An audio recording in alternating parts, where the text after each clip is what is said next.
Hi everyone, Dr. Mancini here, and I want to share with you a distinction that I have made over the past 20 plus years on why people have a tendency to, get out of their health condition or reduce their pain or improve a certain area of their health, and then all of a sudden, wham, they snap right back to that old way. And the pattern I've seen is that these folks have made getting out of pain, either physical or emotional pain, or getting out of their health condition as their primary and only goal. Now, the issue with that is that if you make that your only goal, then what happens is once that condition reduces or the pain goes down, you lose your fuel, you lose your motivation, you lose your drive, because that becomes your only source of power to move forward. So when you lose that power, that drive, that fuel, guess what happens? You have no more drive. So what happens? You go right back to that same place. So what I've seen in patients that have achieved a high level of health is they've actually used the pain as their number one first step, getting them off their butt,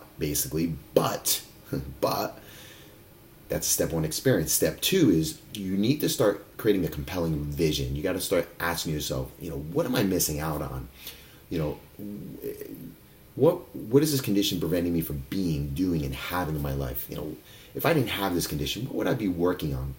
See, we tend to forget our big goals or big dreams or big visions because we're so caught up in this health crisis or this health problem.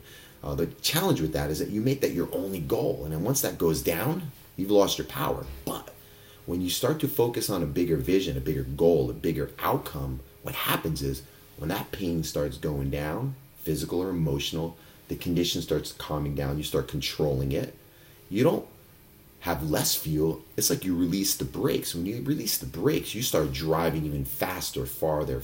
You start to notice that you start moving more towards your outcome and vision because you're no longer held back by that condition. So, end game here, bottom line, make it a two-step process. Step one, have enough drive and motivation because that pain is no longer where you want to be. One. Number two, you have to start to think about a compelling vision. You have to start asking yourself, what do I want? You have to have both sides of it, because once you start to release the brakes, guess what happens? You start moving faster in your outcome and your vision. So always think in two parts, the carrot and the stick. The stick is, I need to get enough pain to get me moving, but I also need to have the carrot to compel me, to drive me, to move me forward. So that's a pattern that I've seen in patients that have not done so well and patients that have done amazingly well. I believe in the principle of modeling. Model what works and you get what that person gets or something similar. Hopefully that helps. Practice it and give me some feedback. Thanks.